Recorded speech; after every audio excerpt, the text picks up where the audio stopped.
Porifera का skin, protozoa का कौन सी विधि द्वारा होगा? डिफ्यूजन। ठीक है।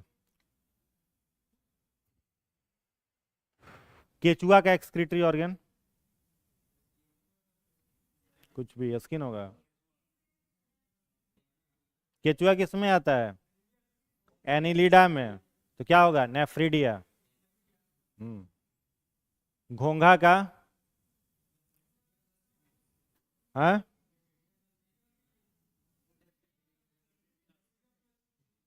Nephridia plus kidney. वुचेरिया का,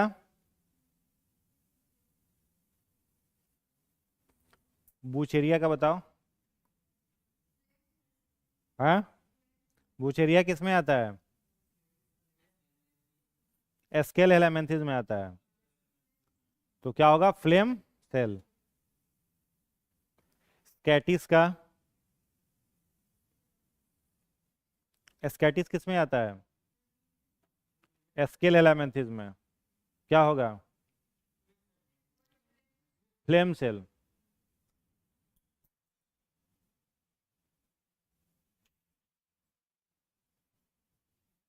टेप वर्म का, हाँ, टेप वर्म किस में आता है? प्लेटी हेलामेंथिस में आता है, क्या होगा? Flame cell.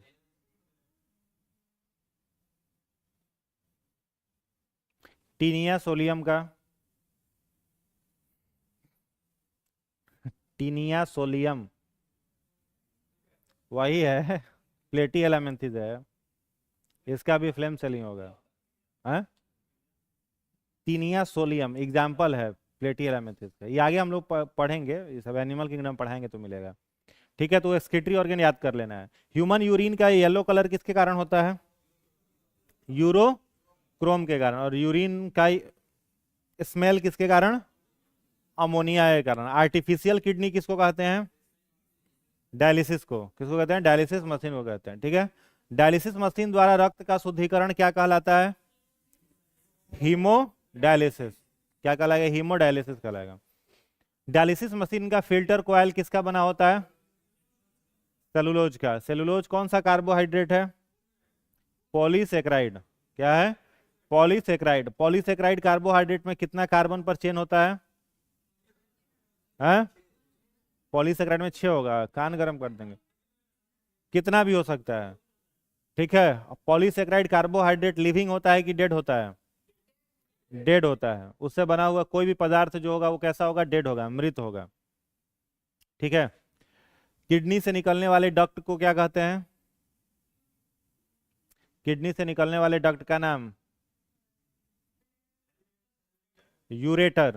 क्या कहते हैं? यूरेटर। यूरेटर कहाँ ओपन होता है? Urinary bladder. ठीक है, और यूरिनरी ब्लैडर कहाँ ओपन होता है? यूरेथ्रा। ठीक है, किडनी स्टोन का chemical name? Calcium oxalate. Calcium oxalate क्या होता है? पत्थर होता है कि मिनरल होता है? मिनरल होता है। क्या होता है? मिनरल। ठीक है, आगे बढ़ा जाए। चलिए, इसमें लिख लीजिए, हेडिंग बना दीजिए, नियंत्रण और समन्वय। नियंत्रण एवं समन्वय। नियंत्रण एवं समन्वय।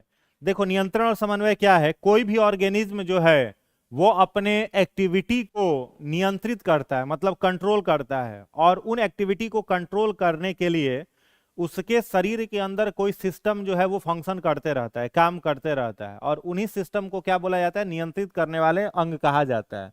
अब जैसे आप पौधा में देखोगे और मनुष्य में देखोगे तो नियंत्रण और समन्वय करने की विधि दोनों में क्या है? डिफरेंट है। हम लोगों के शरीर में नियंत्रण और समन्वय करने के लिए क्या है? Spinal cord. हम लोगों के शरीर में नियंत्रण समन्वय कौन कर रहा है? स्पाइनल कॉर्ड कर रहा है। और कौन कर रहा है? ब्रेन कर रहा है, मस्तिष्क कर रहा है। तो मानव में या अन्य जंतुओं में नियंत्रण और समन्वय करने के लिए एक ब्रेन और एक स्पाइनल कॉर्ड होता है। और ये दोनों बने हुए किसके रहते हैं? तो न्यूरॉन्स के। किसके बनते हैं? न्यूरॉन्स के। मतलब एक तंत्रिका तंत्र हम लोगों के शरीर में काम कर रहा है जो कि नियंत्रण और समन्वय की क्रिया को पूरा कर रहा है। लेकिन यदि आप पौधों में देखोगे तो पौधों में किसी भी प्रकार का कोई भी तंत्रिका तंत्र नहीं होता है। पौधा में तंत्रिका तंत्र नहीं होता है, लेकिन उनकी भी प्रतिक्रियाएं, उनकी भी एक्टिविटीज क्या होती है? कंट्रोल करती है, होती है। पौधों में एक निश्चित समय पर फल लग जाता है, पुराने पत्ते पेड़ से अलग हो जाते हैं टूट करके, फल पक जाता है, फूल उगाता है, पौधों में गति भी होती है। तो नियंत्रण और समन्वय पौधों में भी होता है, लेकिन उनके पास कोई भी तंत्रिका तंत्र नहीं होता है। अब जैसे हम लोगों के शरीर में कई तरीके की इनवॉलेंट्री एक्शन होता है। जैसे आप सड़क पर चल रहे हैं, प्रतिवर्ती क्रिया जिसको कहते हैं, रेफ्लेक्स एक्शन। आप चल रहे हैं सड़क पर, बाइक चला रहे हैं, आपकी आंखों के सामने अगर कोई कीट आ जाता है, इंसेक्ट आ जाता है, तो आपकी आंखें क्या हो जाती हैं? खुली रहती हैं, बंद हो जाती हैं? अपने आप बंद हो जाता है। आप डिसाइड करके बंद करते हो, ऐसा तो होता नहीं है। जा रहे हैं, अचानक से कोई कीट दिखा, आपका आंख का पलक अपने में ऑटोमेटिक क्या हो गया? बंद हो गया। यानी कंट्रोल हो रहा है ना आपका शरीर।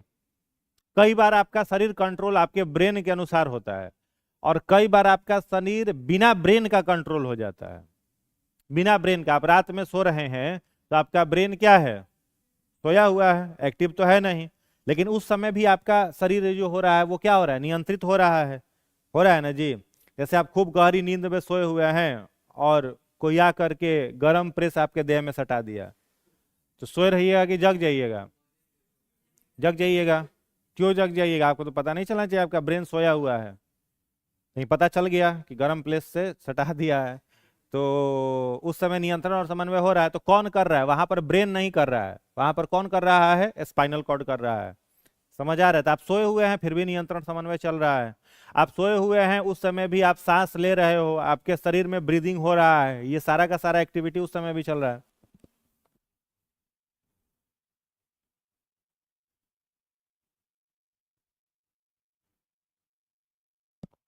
समझ में आई बात? पौधा में ऐसा कुछ भी नहीं होता है। पौधा में नियंत्रण और समन्वय जो होता है वो बिना इन सारे अंगों के होता है। ठीक है, तो पहले पौधा का हम लोग पढ़ लेते हैं, फिर ह्यूमन पर आते हैं।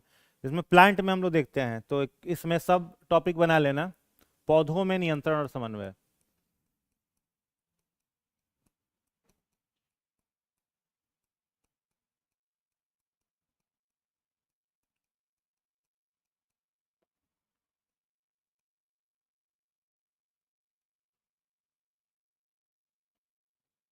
पौधों में नियंत्रण और समन्वय।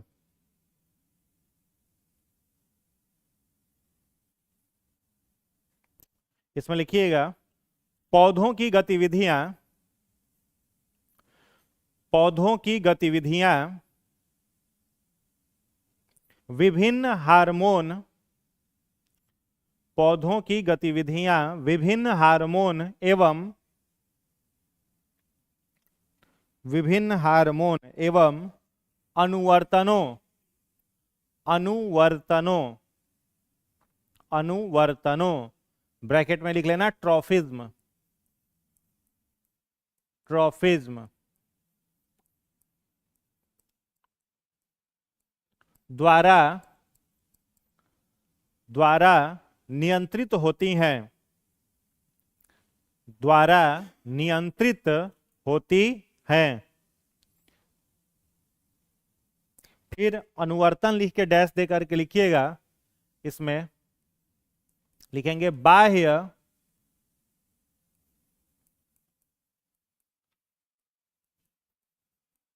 उद्दीपनों के कारण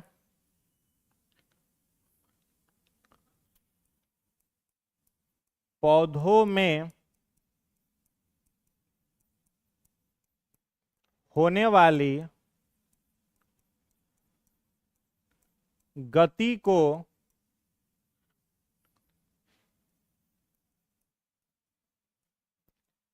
अनुवर्तन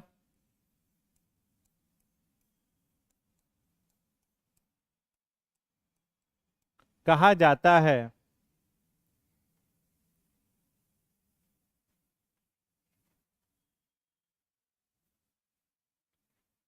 ठीक है, बाह्य उद्दीपनों के कारण पौधों में होने वाली गति को अनुवर्तन कहा जाता है। समझ में आया? तो अगर पूछा जाए आपसे कि पौधों में नियंत्रण और समन्वय किसके द्वारा हो रहा है, तो क्या कहिएगा? पौधों में नियंत्रण और समन्वय किसके किसके द्वारा हो रहा है? अनुवर्तन के द्वारा हो रहा है, और क्या है, हार्मोन के द्वारा हो रहा है। जैसे हम लोगों में किसके द्वारा हो रहा है? तंत्रिका तंत्र के द्वारा हो रहा है। पौधा में किससे? अनुवर्तन और हार्मोन। अनुवर्तन किसको कहा जा रहा है? तो बाह्य उद्दीपन। उद्दीपन को अंग्रेजी में कहा जाता है स्टिमुलाई। क्या कहते हैं? स्टिमुलाई, यानी आउटर स्टिमुलाई के कारण पौधा कुछ मूवमेंट करता है, कुछ गति करता है, उसी गति को क्या बोला जाता है? अनुवर्तन। स्टिमुलाई को अगर सामान्य भाषा में समझे तो इसको हम लोग सामान्य रूप में क्या कहते हैं? डिस्टरबेंस। क्या कहते हैं? डिस्टरबेंस, यानी पौधों को बाहर से कोई डिस्टर्ब कर रहा है, स्टिमुलेट कर रहा है, तो वो क्या कर रहा है? उस डायरेक्शन में मूवमेंट कर रहा है, और वही मूवमेंट क्या कहलाएगा? अनुवर्तन। समझ में आया? जैसे आप बैठे हुए हैं और आपको कोई स्टिमुलेट करे तो आप क्या करिएगा? उसको पीटिएगा कि नहीं पीटिएगा? आप बैठे हुए हैं, पीछे से कोई कलम से आपको खोद रहा है, आपका पड़ोसी मित्र, तो आप क्या करिएगा? पीछे घूम के कहिएगा ना जी, पूछिएगा कि एक चटकन दीजिएगा उसको। ठीक है? तो स्टिमुलेट होता है तो क्या होता है? मूवमेंट होता है, और वही मूवमेंट क्या कहलाता है? अनुवर्तन। बात आई समझ में? अब अनुवर्तन के कुछ प्रकार होते हैं, जैसे इसमें पहला प्रकार होता है, उसको कहते हैं फोटोट्रॉफिज्म। फोटोट्रॉफिज्म ये अनुवर्तन का पहला प्रकार है, फोटोट्रॉफिज्म। हिंदी में इसको कहा जाता है प्रकाश,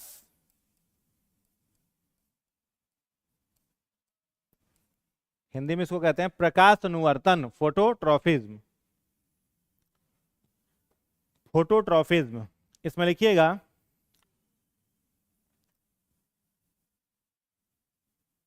सूर्य के प्रकाश की दिशा में, सूर्य के प्रकाश की दिशा में पौधों की होने वाली गति, सूर्य के प्रकाश की दिशा में पौधों की होने वाली गति, सूर्य के प्रकाश की दिशा में पौधों की होने वाली गति। एग्जाम्पल इसका लिख लेना, सनफ्लावर, सूर्यमुखी।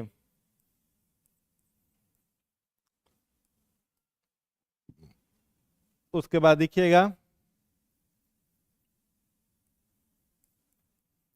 शाकीय पौधों का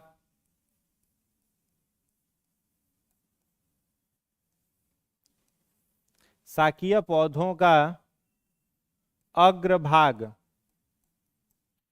ठीक है? अब आप देखिएगा कि सूर्यमुखी का जो फूल होता है वो दिन भर सूर्य के प्रकाश की दिशा में क्या करते रहता है? घूमते रहता है। सुबह में उसका मुंह पूरब दिशा में रहेगा, शाम में उसका मुंह पश्चिम दिशा में रहेगा, घूमते रहता है ना ये सूर्य के प्रकाश की दिशा में। तो सूर्य का प्रकाश क्या है? सूर्य का प्रकाश उसको क्या कर रहा है? बाहरी उद्दीपन दे रहा है, तो उसके अनुसार वो गति कर रहा है, तो वो गति क्या कहलाएगा? फोटोट्रॉफिज्म, प्रकाश अनुवर्तन। बात आई समझ में?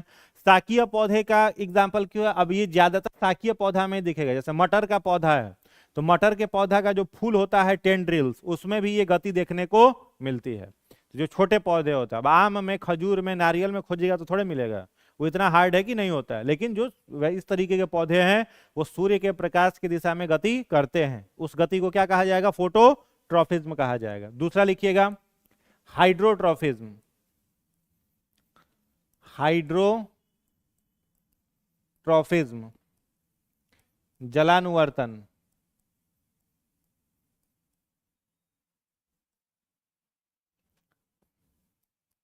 जलानुवर्तन, इसमें लिखिएगा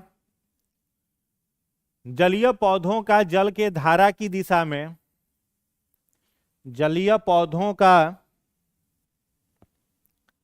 जल के धारा की दिशा में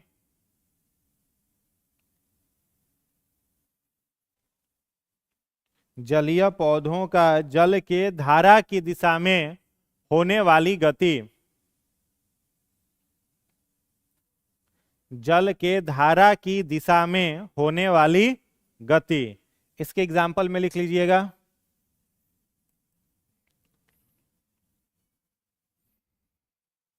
हाइड्रोफाइटा या जलकुंभी हिंदी में कहते हैं इसको, हाइड्रोफाइटा, हिंदी में इसको कहा जाता है जलकुंभी। ठीक है।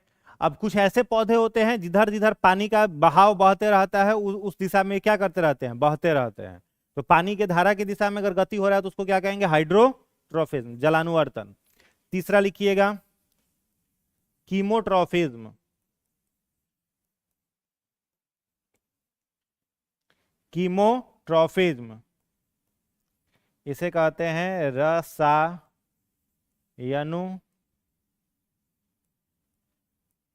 रसायनुवर्तन। इसमें लिखिएगा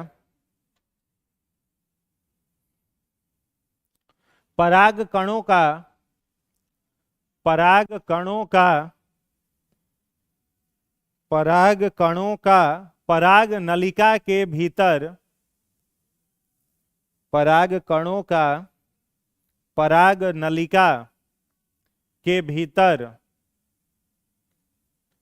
पराग नलिका के भीतर बीजांड को निषेचित करने हेतु, बीजांड, बीजांड माने ओव्यूल, बीजांड को निषेचित करने हेतु, बीजांड को निषेचित करने हेतु होने वाली गति, होने वाली गति। ठीक है। तो पराग नलिका के भीतर बीजांड को निषेचित करने हेतु होने वाली गति को क्या कहते हैं, कीमोट्रॉफिक मूवमेंट। अब इसको समझना ध्यान से। देखो प्लांट का जो रिप्रोडक्टिव ऑर्गेन है, प्लांट का, पौधों का जो रिप्रोडक्टिव ऑर्गेन मतलब प्रजनन करने वाला अंग है, उस अंग को क्या कहा जाता है, फूल। क्या बोला जाता है, फूल। फ्लावर जो होता है वो पौधों का क्या है, प्रजनन अंग है। ठीक है। फूल जो होता है वो पौधों का क्या होता है, प्रजनन अंग, रिप्रोडक्टिव ऑर्गेन। फूल जो होता है वो केवल एक ही पौधा में आपको देखने के लिए मिलेगा। फ्लावर जो है वो सिर्फ एक ही पौधा में देखने के लिए मिलेगा। कौन सा पौधा होता है ये, एंजियोस्पर्म। ठीक है। फूल प्लांट का टाइप 5 है, आगे मिलेगा हम लोगों को, थैलोफाइटा, ब्रायोफाइटा, टेरिडोफाइटा, जिम्नोस्पर्म और एंजियोस्पर्म। तो फ्लावर सिर्फ किस में होता है, एक पौधे में। कौन सा पौधा है वो, एंजियोस्पर्म। यानी एंजियोस्पर्म कुल में जो भी पौधा आएगा केवल उसी में क्या मिलेगा, फूल मिलेगा। फ्लावर का अगर पार्ट हम लोग देखें तो इस तरीके का अगर कोई फ्लावर है, फूल है,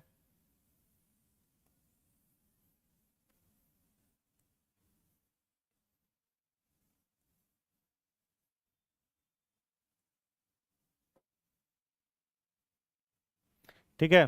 तो देखो फूल दो तरह का होता है। एक फूल को हम लोग कहते हैं एक लिंगी पुष्प, एक लिंगी, अंग्रेजी में इसको कहा जाता है मोनोसियस। और एक फ्लावर होता है जिसको कहते हैं द्विलिंगी पुष्प। द्विलिंगी पुष्प को कहते हैं डायोसियस फ्लावर। बात आई समझ में। फूल कितने तरह के, दो तरह के, एक लिंगी और द्विलिंगी। एक लिंगी पुष्प किसे कहते हैं, जिस फूल में केवल एक लिंग हो, या तो वो उसमें स्त्री जनन अंग हो या फिर उसमें पुरुष जनन अंग हो, यानी एक में या पुंग केसर हो या स्त्री केसर हो, दोनों में से कोई एक हो, वह क्या कहलाएगा, एक लिंगी पुष्प। और जिस पुष्प में दोनों अवेलेबल हो, नर जनन तंत्र और मादा जनन तंत्र, उस फूल को क्या कहेंगे, द्विलिंगी, डायोसियस कहेंगे। बात क्लियर हो गया। अब यहां पर इस फूल में अगर आप देख रहे हैं तो इसमें दोनों है, नर जनन तंत्र भी है, मादा जनन तंत्र भी है। यह वाला जो हिस्सा देख रहे हो इसे हम लोग क्या कहेंगे, इसे कहेंगे नर जनन तंत्र। ठीक है। ये जो टेंड्रिल्स टाइप का जो दिख रहा है इसे कहा जाता है फिलामेंट। बताइए समझ में, क्या कहेंगे, फिलामेंट। और ऊपर वाले को कहते हैं एंथर। क्या कहेंगे, एंथर। ये बीच का जो व्हाइट कलर से देख रहे हैं पूरा का पूरा, इसका क्या नाम है, तो इसमें सबसे ऊपर वाला जो है इसको कहा जाता है एस्टिग्मा। मिडिल पार्ट को कहते हैं स्टाइल, और इसे क्या कहते हैं, ओवरी। बात समझ में आई। तो पुष्प का, फूल का नर जनन भाग कौन हो गया? नर जनन भाग एंथर और फिलामेंट। इसको कहा जाता है पुंकेसर। दोनों को मिला करके कहते हैं क्या? पुंकेसर, एंथर और फिलामेंट को। और यह दोनों जो है स्टिग्मा, स्टाइल और ओवरी, इनको मिला करके क्या कहा जाता है? स्त्री केसर कहा जाता है। यानी यह मादा जनन तंत्र को बनाता है। अब किसी भी प्लांट में या फिर एनिमल में प्रजनन जो होता है उसकी दो विधि होती है। एक विधि को हम लोग कहते हैं लैंगिक जनन, और एक क्या होता है? अलैंगिक जनन, सेक्सुअल और एसेक्सुअल रिप्रोडक्शन। तो सबसे पहले तो ये जानना जरूरी है कि सेक्सुअल रिप्रोडक्शन और एसेक्सुअल दोनों में डिफरेंस क्या है। ठीक है, तो एसेक्सुअल रिप्रोडक्शन पहले ध्यान से देखिएगा। एसेक्सुअल रिप्रोडक्शन जिसे अलैंगिक जनन कहते हैं, ये क्या होता है? तो अलैंगिक जनन में, एसेक्सुअल रिप्रोडक्शन में सिंगल पेरेंट अपने संतान को जन्म दे सकता है। ठीक है, single parent can be reproduce their foetus. किसमें? एसेक्सुअल में। यानी नर या मादा दोनों में से कोई अपने संतान को जन्म देने में सक्षम है। सेक्सुअल किसे कहोगे? जिसमें दोनों चाहिए, नर और मादा दोनों चाहिए। तो कौन सा हुआ? Sexual reproduction. पहला डिफरेंस हो गया। दूसरा डिफरेंस, एसेक्सुअल रिप्रोडक्शन में युग्मक, जिसे अंग्रेजी में कहते हैं गैमिट, ठीक है, का निर्माण नहीं होता है।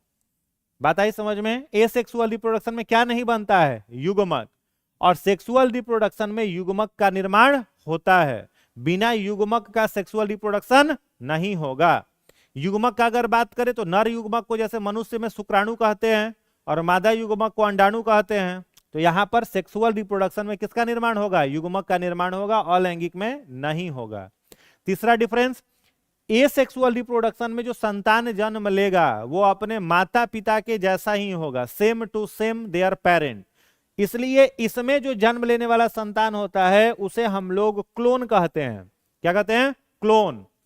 और लैंगिक जनन में जो संतान जन्म लेता है वो अपने माता पिता से डिफरेंट होगा, अलग होगा।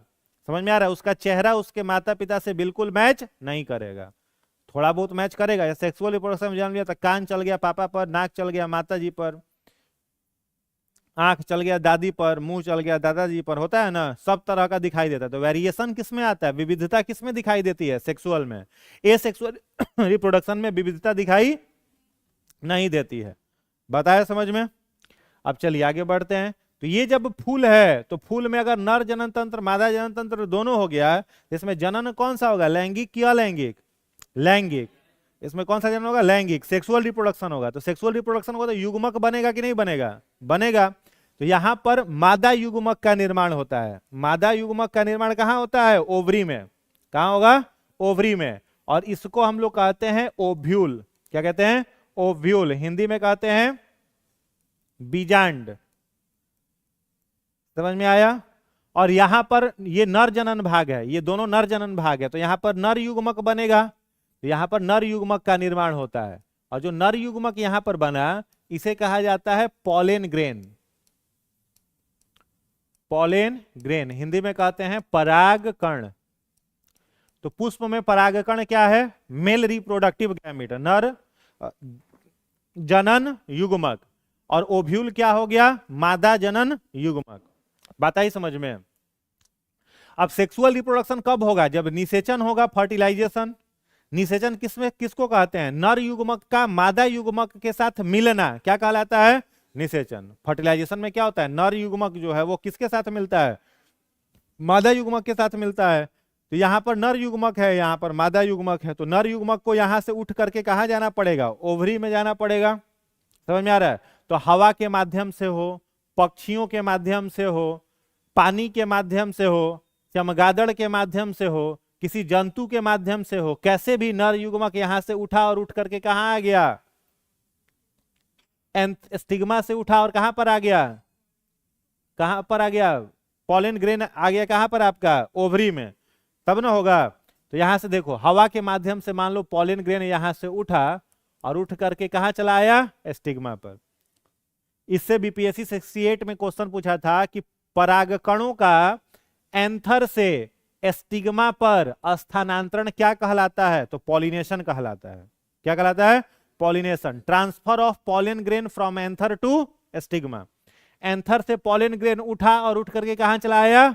स्टिग्मा। ये विधि क्या कहलाएगी? पॉलिनेशन। क्या कहलाएगा? पॉलिनेशन। तो देखो यहां से पॉलन ग्रेन उठा, मान लो पक्षी कोई यहां पर बैठा और उस पॉलन ग्रेन को कहां पहुंचा दिया? यहां पहुंचा दिया। हवा से उड़ करके यहां पर पहुंच गया। कोई कीट यहां से बैठ करके उसको यहां पर लेकर चला आया, यहां पर तो पॉलन ग्रेन आ गया, लेकिन यहां पर आने से निषेचन थोड़ी हो जाएगा, उसको कहां पर आना है? ओवरी में। तो टेम्पोररी इसके भीतर एक पॉलन डक्ट का निर्माण होता है, पराग नलिका का निर्माण यहां पर होता है अस्थायी रूप से। ये क्या बन गया? पराग नलिका। इसको हम लोग कहते हैं पॉलन ट्यूब। हिंदी में क्या कहेंगे? पराग नलिका। अब जो यहां पर पॉलन ग्रेन आया है, यहां पर जो पॉलन ग्रेन आया है, वह पॉलन ग्रेन क्या होगा? इस पराग नलिका के द्वारा नीचे आ जाएगा और नीचे आकर के किससे मिल जाएगा? ओव्यूल। तो ओव्यूल प्लस पराग कण, पॉलन ग्रेन दोनों मिल गया। तो दोनों मिलेगा तो क्या हो जाएगा? निषेचन, फर्टिलाइजेशन। और जैसे ही दोनों मिलेगा तो किसका निर्माण इसमें हो जाएगा? सीड, बीज। तो इससे कई बार क्वेश्चन पूछा है कि लैंगिक जनन के बाद पुष्प के ओवरी का रूपांतरण किसमें हो जाता है? बीज में हो जाता है। किसमें हो जाता है? बीज में हो जाता है। और ये पूरी प्रक्रिया जो है यह sexual reproduction in flowering plant, पुष्पीय पौधों में लैंगिक जनन के नाम से जानी जाती है। और पॉलन ग्रेन का इस पॉलन ट्यूब के अंदर जो गति है, मूवमेंट है, यह किसका उदाहरण होता है? रसायनुवर्तन। किसका एग्जाम्पल हो गया? रसायनुवर्तन का एग्जाम्पल हो गया। बात समझ में आ गया? छाप लीजिए फटाफट।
हो गया?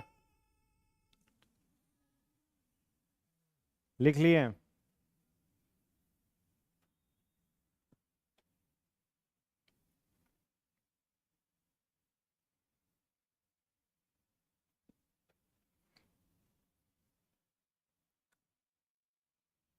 हो गया?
इसमें पॉलिनेशन अगर हो रहा है, परागण पॉलिनेशन इसमें हो रहा है, यहां से पॉलन ग्रेन ट्रांसफर हो रहा है, तो किसी न किसी माध्यम से होगा।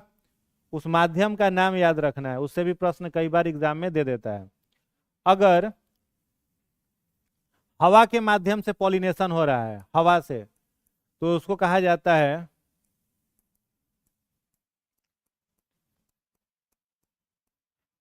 एनिमोफिली।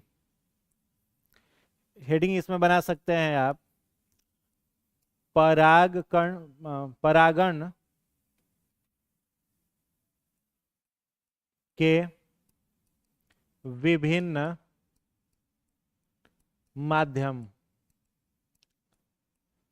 परागण के विभिन्न माध्यम। हवा से हो रहा है तो एनिमोफिली, पक्षी से अगर हो रहा है और परागण वहां पर रिसर्च जो करेगा उसको पता चलेगा ना, जो वहां कंटिन्यू बना रहेगा, माइक्रोस्कोप लगा खड़ा रहेगा। अगर चमगादड़ से हो रहा है,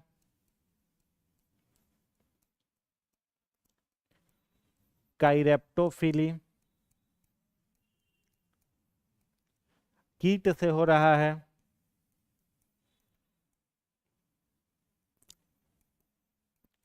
एंटेमोफिली, पानी से हो रहा है, हाइड्रोफिली।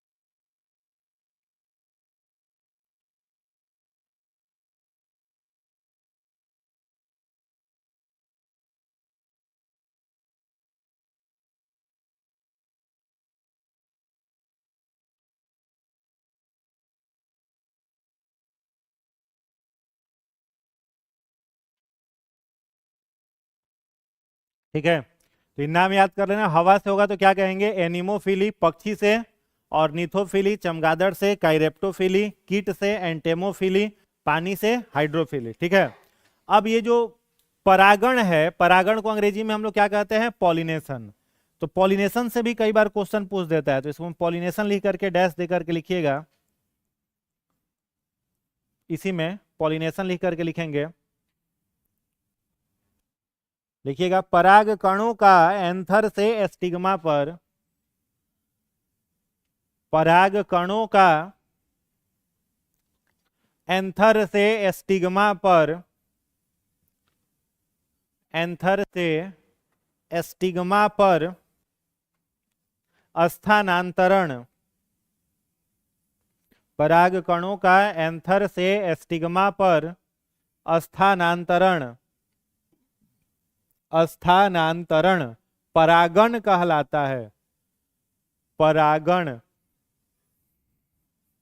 वो पराग कण लिखे हो और परागण दोनों अलग अलग है, एक ही मत समझ लेना। पॉलिनेशन को हिंदी में कहते हैं परागण, और पॉलन ग्रेन को कहते हैं परागकण। समझ गए?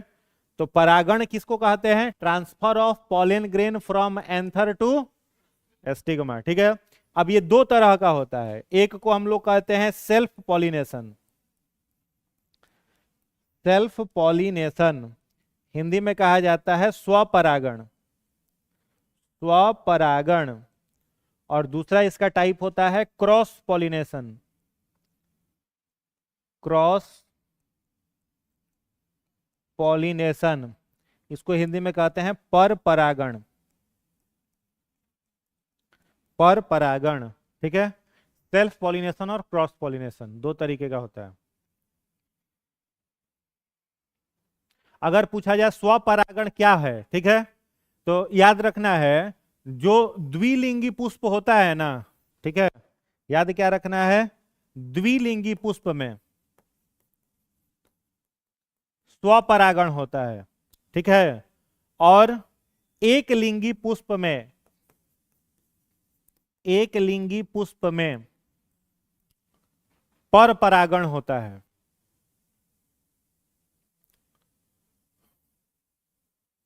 ठीक है, दोनों में अंतर समझ में आ रहा है।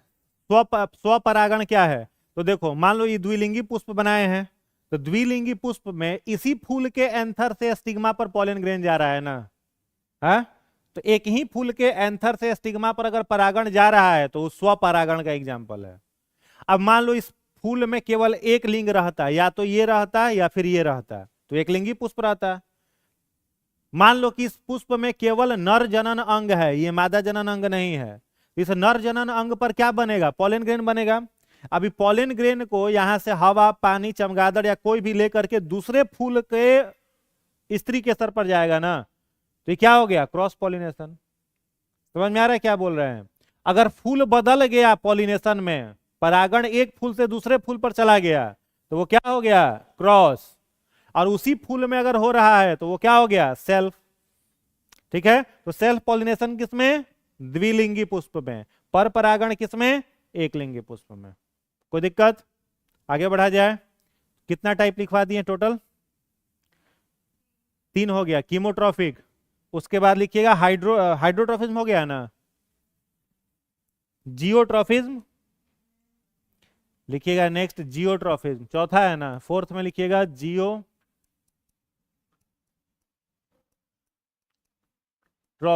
गुरुत्वानुवर्तन।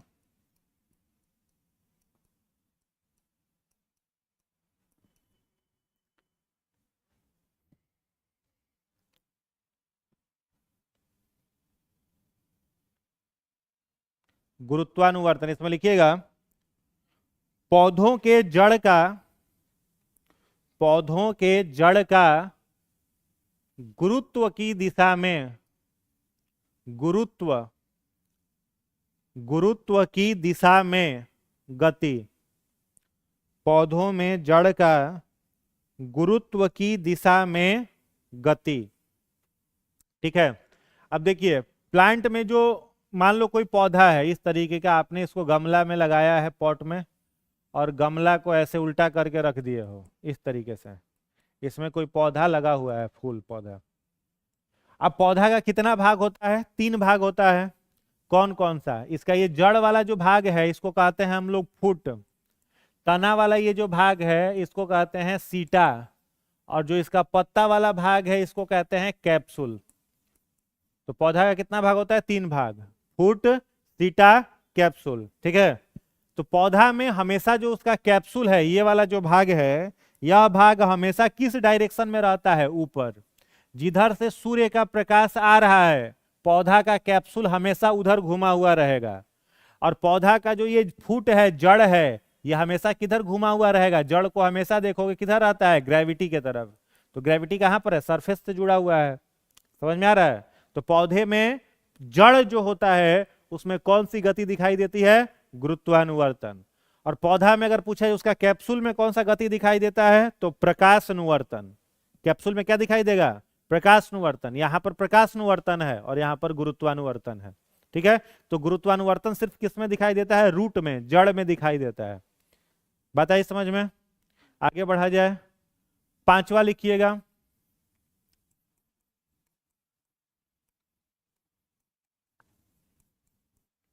थिगमोट्रॉफिज्म।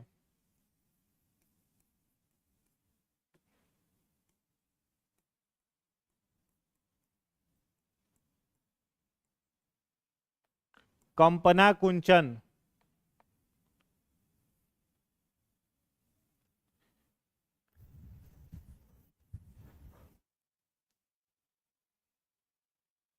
कंपना कुंचन, थिगमोट्रॉफिज्म। इसमें लिखिएगा डैश देके, मिमोसा पुडिका,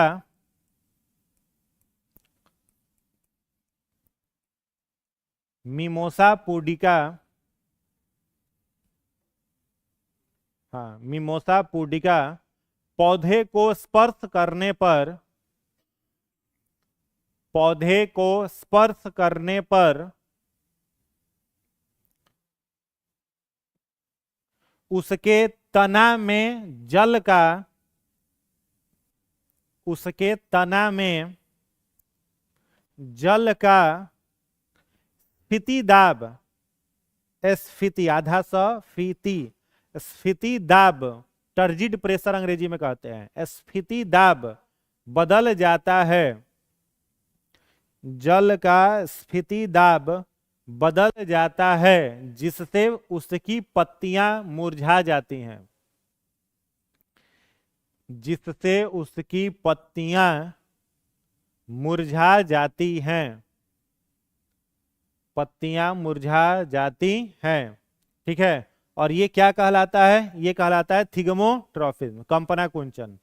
याद रहेगा, छुई मिमोसा पुडिका छुई मुई पौधा को कहते हैं। ठीक है, मिमोसा पुडिका किसको कहते हैं? छुई मुई पौधा। इसको कहा जाता है touch me not, touch me not. छुई मुई का पौधा है, मिमोसा पुडिका उसका बोटेनिकल नेम है। उसके पत्ते को छुइएगा तो क्या हो जाता है? पत्ता एकदम मुरझा जाता है, फिर थोड़ी देर बाद क्या हो जाता है? ठीक हो जाता है। अब ऐसा नहीं सूख गया वो, फिर थोड़ी देर के बाद क्या हो जाता है? ठीक हो जाता है। तो कारण क्या होता है? पत्ता को आप जैसे ही छुए तो उसके जाइलम के द्वारा जो पानी उसके पत्ता में पहुंच रहा था, वो किसके माध्यम से? तना के माध्यम से जा रहा था। तो छूने पर तना में पानी का दाब जो होता है वो क्या हो जाता है? बदल जाता है। इसलिए पत्ता क्या हो जाता है? मुरझा जाता है। और थोड़ी देर छोड़ देने के बाद स्फीति दाब फिर से सामान्य हो जाएगा, पत्ता फिर से ठीक हो जाएगा। क्लियर है? तो 5 को ट्रॉफीज में याद रखना है। कितना ट्रॉफीज? 5। पहला क्या था? प्रकाशनुवर्तन। प्रकाशनुवर्तन किस में दिखाई देगा? सूर्यमुखी में। दूसरा कौन सा था? जलानुवर्तन। जलानुवर्तन किस में दिखाई देगा? जलकुंभी और जलीय पौधों में। जलकुंभी और जल, जो भी पानी के साथ पौधा बह रहा है वो क्या है? जलानुवर्तन है। ठीक है, उसके बाद था कीमोट्रॉफिक। तो कीमोट्रॉफिक किस में दिखाई देगा? पराग नलिका में। ठीक है, किसमें? पराग नलिका में। चौथा था जियोट्रॉफिज्म, गुरुत्वानुवर्तन, किसमें दिखाई देगा? जड़ में। और 5वां मिमोसा पुडिका में क्या दिखाई देगा? थिगमोट्रॉफिज्म। क्लियर है? छोटा सा हेडिंग बनाइएगा, फाइटो हार्मोन्स, पादप हार्मोन। फाइटो हार्मोन्स,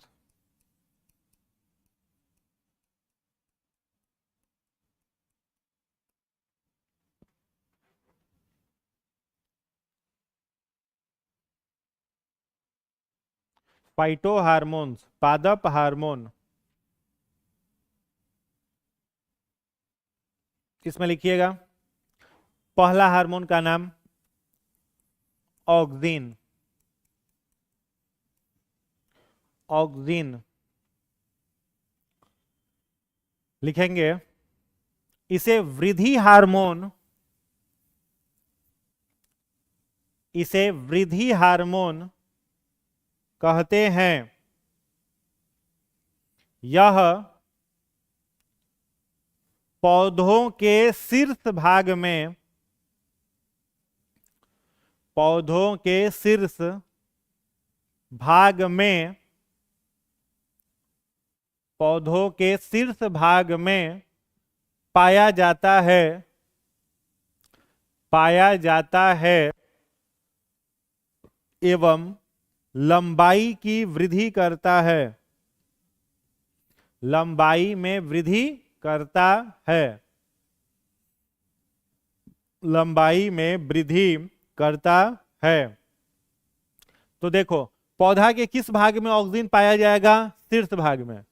शीर्ष भाग पौधा का किसे कहा जाता है? अंग्रेजी में इसको कहते हैं एपिकल पार्ट, पौधा का एपिकल पार्ट। जैसे कोई पत्ता है तो पत्ता में देखते हो ऊपर में इस तरीके का निकला रहता है छोटा सा नोड, ये पत्ता का क्या है? अग्र भाग है, एपिकल पार्ट है, शीर्ष भाग है। पौधा में तना है तो तना का जो सबसे ऊपरी भाग होता है, ये तना का क्या है? शीर्ष भाग है। जो जड़ होता है उस जड़ में मूल रोम निकला रहता है, रूट हेयर कहते हैं। ये रूट हेयर क्या है? शीर्ष भाग है। तो जो भी पौधा का सबसे ऊपरी सिरा होता है उसमें ये हार्मोन मिलेगा ऑक्सिन, और वो वहां से उस पौधे का क्या करेगा? लंबाई बढ़ाएगा। समझ में आ रहा है? तो लंबाई बढ़ाने वाला हार्मोन कौन सा हो गया? ऑक्सिन। लंबाई की वृद्धि करते हैं, इसलिए इसे वृद्धि हार्मोन कहते हैं। जैसे मनुष्य का अगर बात करेंगे हम लोग ह्यूमन का, तो हम लोगों के शरीर में पीयूष ग्रंथि द्वारा एक हार्मोन बनता है, क्या नाम है? S T H, somatotrophic hormone. क्या कहते हैं? Somatotrophic hormone. यह हम लोगों का वृद्धि हार्मोन है। हम लोग का लंबाई किस हार्मोन से बढ़ रहा है? एसटीएच से बढ़ रहा है। किसी में अगर एसटीएच ज्यादा बन जाता है तो उसको दानवता रोग हो जाता है, इसे जाइंटिज्म कहते हैं, या एक्रोमिगेली कहते हैं। तो उसका लंबाई जरूरत से ज्यादा बढ़ जाएगा, 8-8 फीट का हो जाएगा। और किसी में अगर एसटीएच बनबे नहीं किया तो बौना रह जाता है इंसान। तो क्वेश्चन आता है कि मनुष्य में हड्डियों की लंबाई को बढ़ाने वाला हार्मोन एसटीएच। तो हम लोगों में जो काम एसटीएच का है, पौधा में वही काम किसका है? ऑक्सीजन का है। बात याद रहेगा। चलिए दूसरा लिखिएगा, जिब्रेलिन।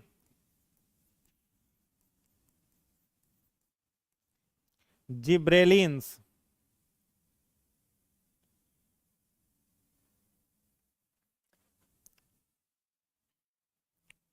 लिखिएगा। इसकी खोज जिब्रेला नामक शैवाल से हुआ था।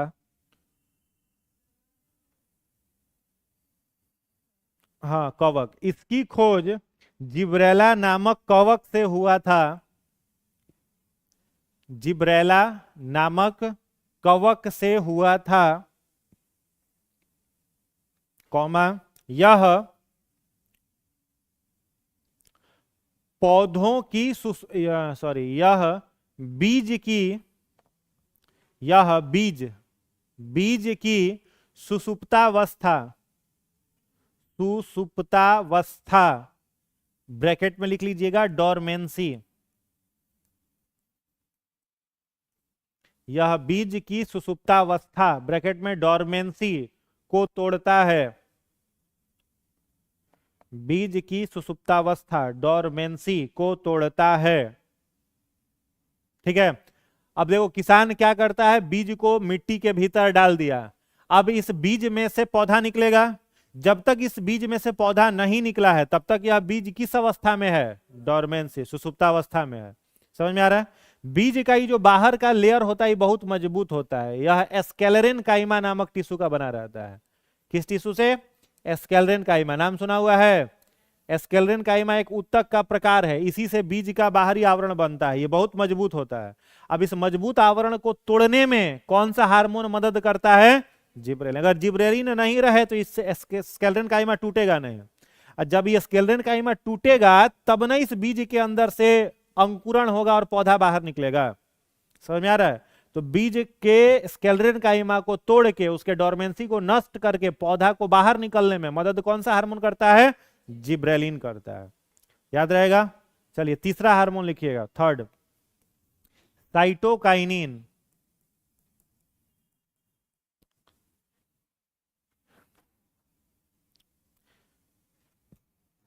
साइटोकाइनिन लिखेंगे, यह कोशिका विभाजन में मदद करता है, सेल डिवीजन। यह कोशिका विभाजन में, कोशिका विभाजन में मदद करता है। ठीक है। पौधों में सेल डिवीजन होगा तो किस हार्मोन की सहायता से होगा? साइटोकाइनिन। फोर्थ में लिखिए, एक और पॉइंट लिखिएगा साइटोकाइनिन में, इसके छिड़काव से, इसके छिड़काव से पत्ते अधिक समय तक हरे रहते हैं। इसके छिड़काव से पत्ते अधिक समय तक हरे रहते हैं एवं यह क्लोरोफिल को नष्ट नहीं होने देता। एवं यह क्लोरोफिल को नष्ट नहीं होने देता। याद रहेगा। ठीक है, साइटोकाइनिन का। फोर्थ में लिखिएगा,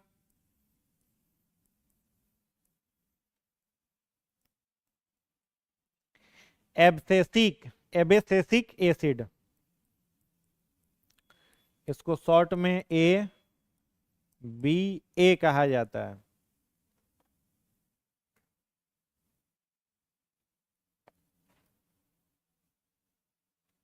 इसमें लिखिएगा, इसे वृद्धि रोधक हार्मोन कहते हैं। इसे वृद्धि रोधक हार्मोन कहते हैं। इसके जमा होने से पत्ते, इसके जमा होने से पत्ते पेड़ से टूट जाते हैं। इसके जमा होने से पत्ते पेड़ से टूट जाते हैं। समझ गए। अब जैसे मान लो ये पत्ता है, तो पत्ता का जो डंठल है ना, इस डंठल में आकर के क्या जमा होने लगता है, एब्सिसिक एसिड, तो ये पत्ता टूट के गिर जाएगा। जो फल पेड़ पर पक गया, उस पके पे फल के डंठल में आगे क्या जमा हो जाता है, एब्सिसिक एसिड। यहाँ पका हुआ फल ऑटोमेटिक पेड़ से टूट के गिर जाता है। क्यों टूट के गिर जाता है, एब्सिसिक एसिड के कारण। पुराना पत्ता टूट के गिर गया, एब्सिसिक एसिड के कारण। वृद्धि वर्धक हार्मोन किसको कहा, ऑक्सीन। वृद्धि रोधक हार्मोन किसे कहा, एब्सिसिक। ज्यादा एब्सिसिक एसिड पौधा में हो जाएगा, वो पौधा का लंबाई नहीं बढ़ेगा, बौना रह जाएगा पौधा। बात आई समझ में। पांचवा लिखिएगा एथिलीन।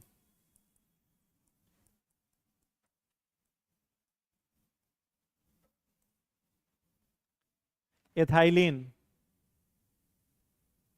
इसमें लिखिएगा इसका कृत्रिम रूप, इसका कृत्रिम रूप एसिटिलीन,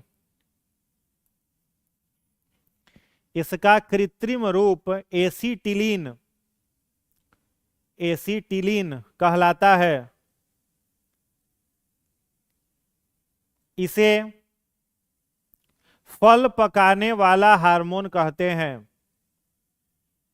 इसे फल पकाने वाला हार्मोन, फल पकाने वाला हार्मोन कहते हैं, याद रहेगा। ठीक है, तो एथिलीन क्या काम करता है, नेचुरल हार्मोन है जो पेड़ पर फल को क्या करता है, पकाता है। नेचुरल हार्मोन है, प्राकृतिक है, जो पेड़ पर फल को पकाएगा। लेकिन कृत्रिम रूप में घर पर हम लोग क्या यूज करते हैं, कार्बाइड करते हैं ना। तो कार्बाइड को कैसे ऐसे ही रख दिया जाता है खुला में, कार्बाइड रख के बोरा एकदम क्या किया जाता है, बांध दिया जाता है। तो उसमें से कौन सा गैस निकलता है कार्बाइड से, एसिटिलीन, और उससे फल पकता है। समझ में आया। तो कृत्रिम रूप में पूछे तो एसिटिलीन, प्राकृतिक रूप में पूछे एथिलीन। एक और पॉइंट लिखिएगा, यह एकमात्र गैसीय हार्मोन है, यह एकमात्र गैसीय हार्मोन है। ठीक है, बाकी सब हार्मोन द्रव्य तरल अवस्था में होते हैं, गैसीय अवस्था में सिर्फ कौन है, एथिलीन है। ठीक है, कौन है, एथिलीन है। लास्ट लिख लीजिएगा छठा, फ्लोरिसेंस।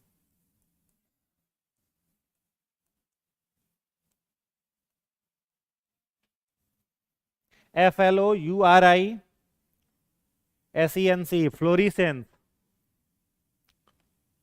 लिखिएगा यह फूल खिलने में मदद करता है, यह फूल खिलने में, फूल खिलने में मदद करता है, फूल खिलने में मदद करता है। पौधा में फूल जो खिलता है उस शुरू में क्या रहता है, बड रहता है ना। बड को क्या कहते हैं, कली।